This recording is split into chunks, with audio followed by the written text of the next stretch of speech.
최근 코로나19가 무섭게 확산하면서 방역당국은 3차 유행을 공식화하면서 사회적 거리두기 기준을 강화했습니다. 자, 오늘 이슈앤피플은 코로나19 확산과 백신 개발 상황에 대해서 서울대우 중앙대학교 약학대학 교수님 모시고 말씀을 나눠보겠습니다. 교수님 안녕하세요. 네, 안녕하세요. 네. 자, 코로나가 지금 또 다시 유행한 것 같다는 느낌 들어요. 지금 300명이 지금 계속 유행이 진행되고 있는데, 자, 이런 상황에서 그래도 조금 희망적인 소식은 있는 것 같습니다. 글로벌 제약회사 화이자, 모더나에서 백신을 지금 했는데 95% 예방 효과가 있다라고 하고 있는데, 이게 미국에서 뭐 FDA에서 긴급 승인을 했다고 하는데 이게 바로 접종이 가능합니까? 우선은 95%의 백신 효과 또는 이제 예방률 이렇게들 일반 분들이 얘기하는데 이거에 대한 오해가 좀 있어요. 그게 뭐냐면 이겁니다.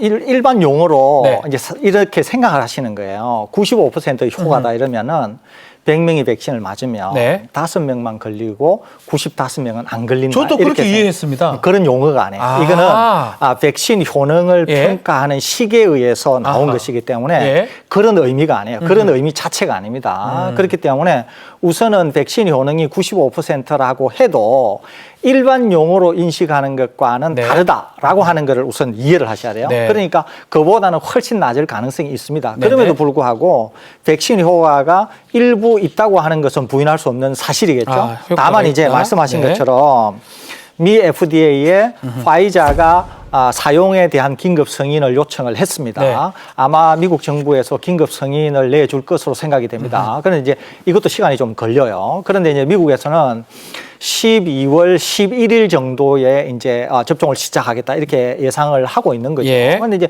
시간이 걸림에도 불구하고 일단 접종이 시작될 거 아닙니까? 그런데 기억하셔야 될 것은 뭐냐면 긴급 승인이 난 것이라고 해서 이것이 올바른 백신이다 이렇게 보기는 어렵거든요. 왜 그러냐면 한 두 가지 정도가 있는데 뭐가 있죠? 하나가 트럼프 대통령이 뭐 신이 내려준 선물이라고 극찬을 했던 하이드록시클로로퀸이라고 이게 이제 말라리아 치료제가 있는데 이거를 대통령이 강력하게 지지를 하니까 긴급 승인을 내줬다가 막상 병원에서 써보니까 효과는 없고 부작용은 커서 결국은 승인 취소가 됐거든요. 긴급 승인 취소가 됐어요. 두 번째는 렘디시비르라고 지금 사용이 되고 있는 치료제가 있는데 이것도 긴급 승인을 내줬습니다. 그런데 이제 최근에 WHO가 공식적으로 렘디시비르가 기대에 못 미치고 실제로는 치료 효과가 거의 없어 보이니까 사용하는 것을 권장하지 않는다 이렇게 공식적으로 발표를 했어요. 그러니까 긴급 승인이 났다고 해서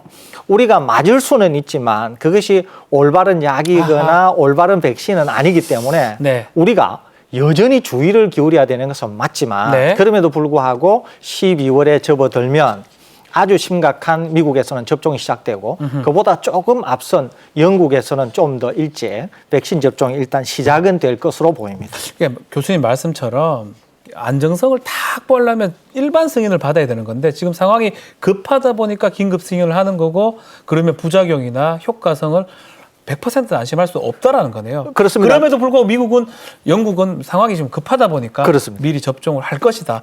우리가 그렇게 빨리 접종할 필요는 없겠네요. 뭐 사실은 못하겠지만. 우리나라는 조금 기다릴 필요가 있다는 생각입니다. 왜 그러냐면 우리나라가 지금 300명대 후반의 환자가 나오고 있지만 그럼에도 불구하고 빠른 진단, 빠른 추적, 빠른 치료, 이 3T라 그러는데 이것을 통해서 나름대로 억제를 하고 있거든요. 억제를 잘 하고 있다. 그렇기 때문에 우리는 막다른 골목에 몰려있는 미국이나 프랑스나 독일이나 이탈리아, 영국 같은 데가 아니라는 거죠. 그러니까 우리는 좀 더 여유가 있고 그래서 우리는 다른 나라들에게 접종을 하고 나서 그 나라의 상황 또 실제로 부작용이 어떤가 하는 것을 살펴보고 안전한 상태에 접종을 하는 게 대단히 중요합니다. 왜 그러느냐.